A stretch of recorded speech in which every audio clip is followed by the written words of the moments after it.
Assalamualaikum warahmatullahi wabarakatuh. Saya Muhammad Efek Roman. Saya akan menjelaskan rangkuman tentang mata kuliah Sistem Informasi Pemasaran dan Survei Pelanggan. Dosen pengampu Bambang Purnomo SEMM. Pertemuan ke-9. Membuat tugas kelompok dengan topik mencari responden atau melakukan survei offline atau secara langsung bertemu dengan konsumen. Survei dilakukan di tempat seperti mall, minimarket, supermarket, dan lain-lain. Tugas tersebut dibuat dalam bentuk PPT dan video, dan sertakan dokumentasi saat kita sudah melakukan survei pelanggan. Kemudian disubmit di YouTube dan link dikirim lewat WhatsApp. Pertemuan ke-10. 1. Mengetahui kebutuhan pelanggan dengan melihat data-data pemasaran. Perusahaan akan mudah mengetahui barang dan jasa yang diinginkan dan disukai pelanggan. 2. Mengetahui perencanaan yang efektif. Sistem informasi pemasaran akan menghasilkan sejumlah informasi yang dapat digunakan dalam membuat perencanaan yang efektif dan efisien. 3. Mengetahui ancaman perusahaan. Sistem informasi dan menumbuhkan masalah terkait para pesaing perusahaan. Dengan begitu, perusahaan dapat menentukan keunggulan yang lebih bervariasi seperti kualitas yang baik dan harga yang lebih murah. Mengetahui kualitas produk dan layanan dan melakukan evaluasi sehingga bisa bersaing. Mengetahui seberapa puas dan loyal pelanggan terhadap produk dan layanan yang kita berikan. Melakukan penilaian penjualan perusahaan, mengetahui kemampuan pesaing, menjadi sumber informasi untuk mengambil bagi manajemen dalam memenangkan pasar dan dengan menciptakan produk dan layanan berkualitas. One-to-one marketing. One-to-one marketing adalah salah satu model pemasaran yang bersifat pribadi atau personal, atau pemasaran yang dipersonalisasi atau personalized marketing. Strategi one-to-one marketing akan membuat orang seperti menjadi pelanggan atau konsumen utama perusahaan karena setiap produk didesain khusus untuk dirinya. 4 langkah kerangka one-to-one marketing. 1. Identifikasi prospek dan pelanggan. 2. Membedakan basis pelanggan berdasarkan kebutuhan dan nilai. Berinteraksi dengan pelanggan secara personal. 4. Melakukan sesuaikan layanan produk dan pesan untuk setiap pelanggan. Kesimpulan one-to-one marketing. 1. Jadi one-to-one marketing adalah sebuah konsep pemasaran yang membidik target market secara spesifik dengan produk yang dibuat khusus untuk mereka. Dan tentu saja dengan pesan komunikasi yang juga dibuat khusus.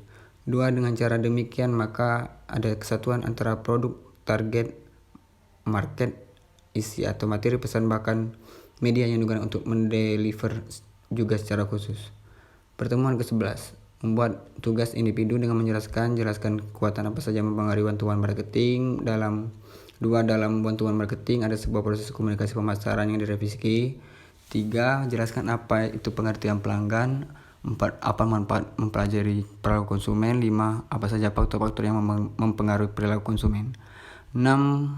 Proses pengambilan keputusan konsumen. 7. Jelaskan apa kepuasan konsumen dan apa itu perilaku konsumen. 8. Jelaskan apa itu strategi pemasaran. Tugas tersebut dibuat dengan PPT dan video dan diupload di YouTube, lalu link disubmit di grup WhatsApp dengan mencantumkan nama dan NIM sebagai bukti telah membuat tugas. Pertemuan ke-12. Pengertian pelanggan. Pelanggan atau customer adalah seorang atau individu baik dari organisasi, kelompok, atau instansi tertentu yang membeli, mencoba ataupun menggunakan produk atau layanan bisnis Anda. Memiliki pelanggan sebanyak-banyaknya merupakan tujuan dari setiap bisnis untuk meningkatkan pendapatannya. Pelanggan merupakan pusat dan tujuan dari sebuah bisnis. Semua bisnis pasti berlomba-lomba untuk mendapatkan pelanggan sebanyak-banyaknya, memberikan pelayanan sebaik-baiknya, dan memberikan apapun yang bisa mereka bisnis untuk mendapatkan hati pelanggan demi uang yang akan pelanggan keluarkan atau produk atau layanan dari bisnis itu sendiri. Definisi pelanggan. Menciptakan pelanggan yang loyal adalah inti setiap bisnis. Suatu bisnis disebut sukses jika berhasil mendapatkan, mempertahankan, dan menumbuhkan pelanggan. Definisi pelanggan. Pelanggan merupakan satu-satunya alasan perusahaan membangun pabrik, mempekerjakan karyawan, menjadwalkan rapat, membuat jalur serat optik, atau melibatkan diri dalam aktivitas bisnis apapun. Tanpa pelanggan, perusahaan tidak mempunyai bisnis, dan manajemen perusahaan meyakini bahwa pelanggan adalah satu-satunya pusat laba sejati. Apa itu perilaku konsumen? Pengertian perilaku konsumen menurut Kotler dan Keller. Perilaku konsumen adalah studi tentang bagaimana individu, kelompok, dan organisasi memilih, membeli, menggunakan, dan bagaimana barang, jasa, ide, atau pengalaman untuk memuaskan kebutuhan dan keinginan mereka. Manfaat mempelajari perilaku konsumen. 1. Menarik pembeli lama. 2. Merancang strategi pemasaran. 3. Memprediksi tren pasar. 4. Mengetahui kompetitor. 5. Menciptakan inovasi baru. 6. Meningkatkan customer service. 7. Meningkatkan customer loyalty dan customer satisfaction. Ketika pelanggan loyal dengan produk dan layanan yang kita jual, performance atau profit perusahaan akan meningkat. Faktor yang mempengaruhi perilaku konsumen. 1. Faktor psikologis. Dalam konteks perilaku konsumen dapat diartikan sebagai gaya hidup. Untuk seseorang memiliki gaya hidup yang lebih sesuai dengan produk ditawarkan, maka lebih cenderung untuk menggunakan produk tersebut. 2. Faktor sosial. Faktor ini terbagi dalam beberapa kelompok seperti pendapatan, pendidikan, kelas sosial, dan sebagainya. 3. Faktor pribadi. Aspek pribadi dikenal dengan nama demografis. Hal ini meliputi umur, jenis kelamin, pendapatan, dan lain-lain. Selain itu, aspek pribadi juga meliputi aspirasi atau keinginan pribadi konsumen mungkin berbeda atau bahkan tidak sejalan dengan kelompok di mana pribadi itu berada. 4. Faktor budaya. Faktor yang mempengaruhi konsumen terakhir yaitu budaya. Disinilah peran penting untuk memahami peran yang dimainkan oleh kultur, subkultur, dan kelas sosial konsumen.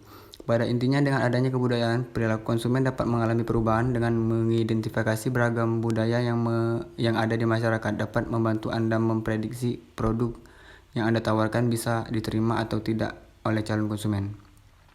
Pelayanan atau servis. Pelayanan adalah sikap berorientasi pada pelanggan dari penyedia produk atau barang jasa. Dalam memahami kebutuhan dan harapan pelanggan, mengembangkan produk atau barang jasa yang sesuai dengan harapan pelanggan, menyampaikan atau delivering produk pada pelanggan, membantu pelanggan dalam mengatasi masalahnya. Service excellence. Pelayanan yang baik atau terbaik istilahnya yang mampu memuaskan pelanggan. Harus sesuai dengan standar, bertujuan memberikan pelayanan yang dapat memenuhi dan memuaskan pelanggan serta berfokus kepada pelanggan.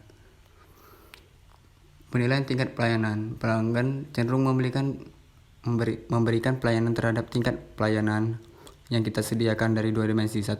Dimensi prosedural, mencakup sistem atau prosedur yang telah tertata guna menyampaikan produk, barang, atau jasa pelayanan.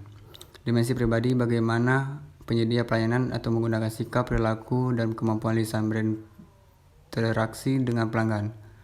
Dimensi mutu pelayanan, tangibles yang teramati, penampilan karyawan, peralatan, fasilitas fisik, dan peralatan komunikasi khususnya.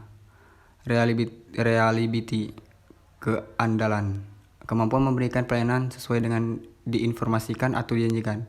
Responsiveness atau ketanggapan, kemampuan untuk membantu pelanggan dengan pelayanan yang secepatnya. Competence atau kemampuan, memiliki semua kemampuan atau pengetahuan, keterampilan, dan sikap yang diperlukan untuk memberikan pelayanan secara efektif.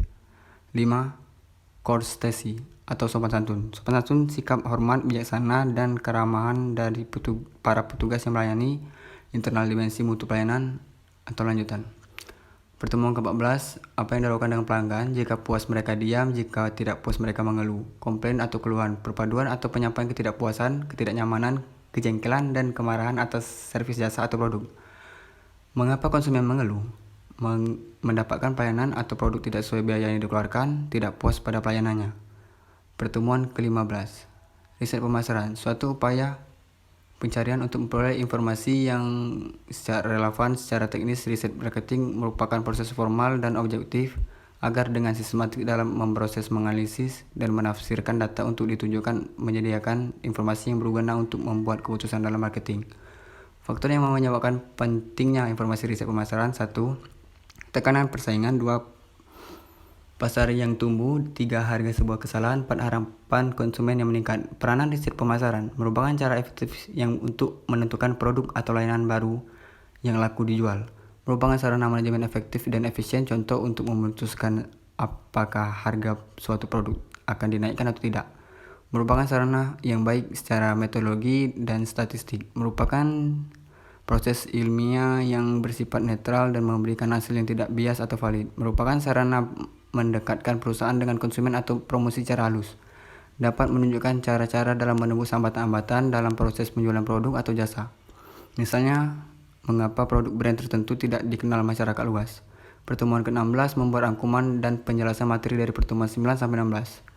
Membuat tugas atau ujian akhir semester individu dengan cara merangkum materi dari pertemuan 9 sampai 16 dan membuat tugas kelompok dengan memperagakan proses interview, satu orang menjadi pewawancara, satu orang menjadi yang interview, lalu dibuat video dan diupload di YouTube dan link disambit di grup WhatsApp. Baiklah, mungkin itulah yang bisa saya sampaikan. Kurang lebih saya mohon maaf. Wassalamualaikum warahmatullahi wabarakatuh.